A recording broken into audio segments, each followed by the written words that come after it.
The reality is sometimes life can be hard. We all go through storms and difficult seasons, and in those times, following Jesus can be even more challenging. And it can lead us to ask questions like, how am I supposed to follow and trust Jesus through this season? And if you've asked that before, Romans 12:12 gives us a powerful roadmap.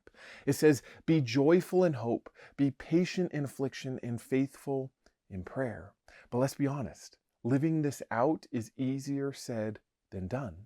When life feels overwhelming, hope can feel distant, patience nearly impossible, and prayer like an afterthought. Yet this verse isn't just a feel-good slogan, it's an invitation to a richer way of living. It challenges us to shift our focus from the storms around us to the one who is bigger than the storm.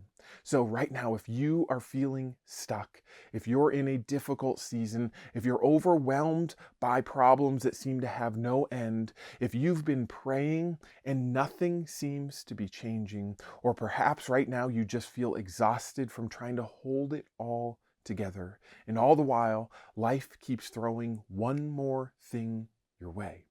If you feel that way right now, if you've felt that way before, you're not alone. This is exactly why Romans 12:12 is so powerful. This verse doesn't ignore the hard stuff. It acknowledges that life is messy and painful, but it also gives us a framework, a way to find joy, to find patience and strength, even when life feels impossible.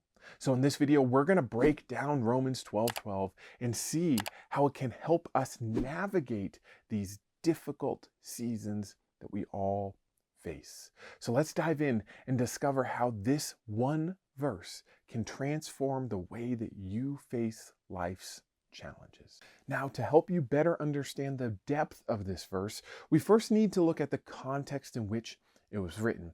So let's start by looking at the verse that starts off this chapter. Therefore, I urge you, brothers and sisters, in view of God's mercy, to offer your bodies as living sacrifice, holy and pleasing to God. This is your true and proper worship. Romans 12:1.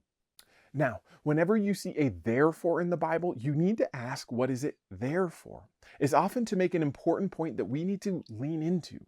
And in this case, Paul is drawing a conclusion from all that he's presented so far in Romans. Romans 3, Romans 5, Romans 8, and much of the rest of this letter is what he's referencing when he says, therefore. And when we view Romans 12:12 in a vacuum, we can end up missing out on how it's possible to live this out. You see, up until this point, Paul has spent much of his letter talking about the power of Christ and what he's done for us. And now in Romans 12, he's talking about how we should be living. And on its own, this entire chapter might seem like a steep ask. It might seem impossible. But Paul here is not telling us to do something so that we can earn something, but rather what we should do in response to all that God has done for us. Now that we've explored the context of Romans 12:12, we can see why this verse carries so much weight. Paul isn't giving us a feel-good statement. He's pointing us to a practical and powerful way to live in response to God's mercy.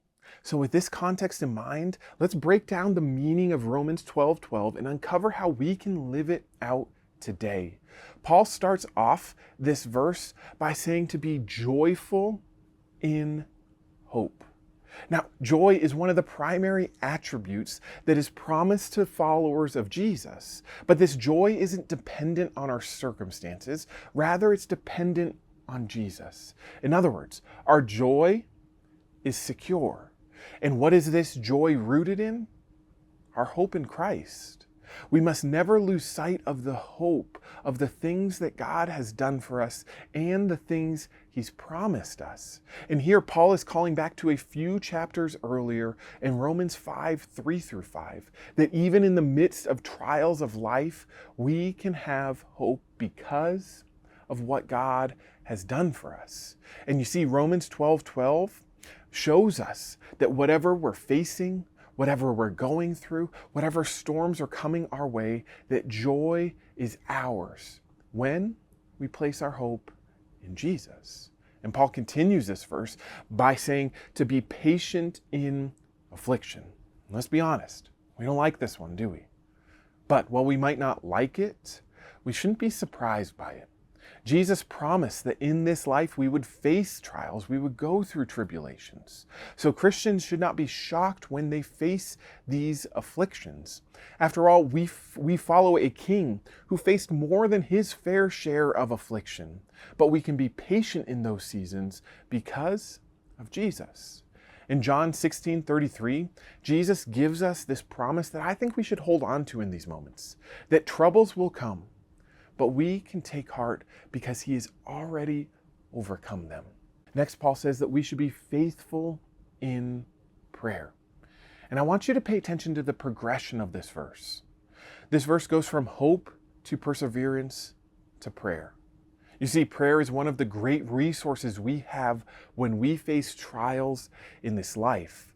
Prayer should be one of the highest priorities for every follower of Jesus. And this is what Jesus modeled for us. He frequently withdrew from the crowds to go be alone and pray. And we would be better off if we simply persevered in prayer.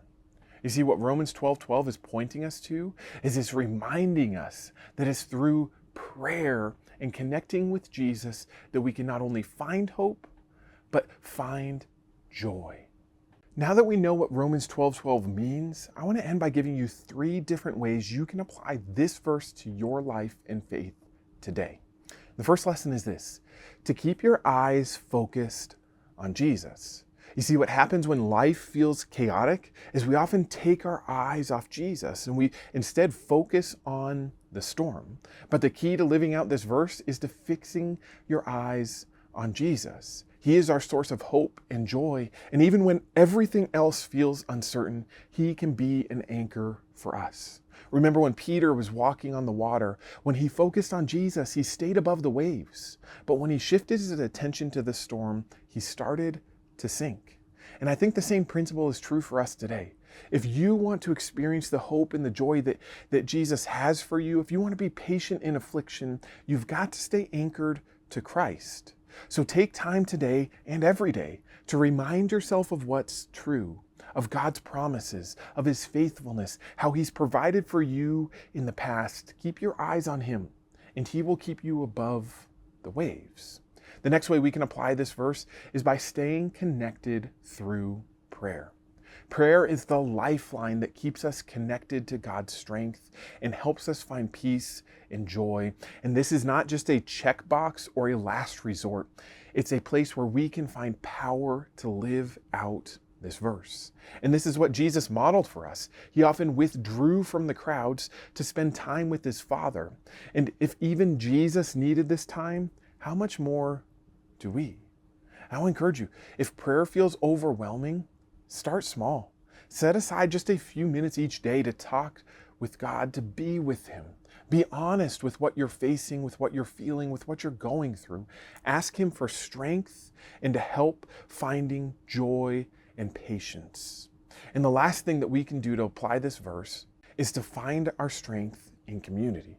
The reality is you weren't made to do this life alone. God designed you to thrive in community. And Paul reinforces this just one verse later in Romans 12:13 by encouraging us to practice hospitality. You see, being part of a community means that you open your life up to others, even when it feels vulnerable. We need to let others support us when life is hard and to be there to encourage them when they are struggling. Together, we can remind each other of the hope that we have in Christ, and we can spur one another along to live out these truths. You need others. So ask yourself, who's in my life that can encourage me and hold me up? You see, Romans 12:12 isn't just a nice phrase to stick on a coffee mug. It's an invitation to live differently, to find joy even when life feels joyless, to hold on to hope when the world says it's pointless, and to stay connected to the one who gives us strength through every trial. And whatever you are facing today, this promise is for you. Don't let life's challenges steal your focus. Fix your eyes on Jesus. Let him carry you through. When life feels heavy, don't settle for the distractions or empty promises that the world has to offer. Instead, lean into what God has for you, because he has hope and joy and in a deep connection with him through prayer and community that is possible for you. So run to God. Whatever you're facing right now, go to him and see what he can do through you. Thank you so much for watching this video. I hope that it offered you encouragement through the difficult seasons that we face in life. If it did, would you leave a comment down below letting me know your thoughts? And also, if you enjoy this kind of content, I would encourage you to check out becoming a Rethink member, where you can support this channel and get access to videos like this one a few days early. Thanks for watching. We'll see you next time.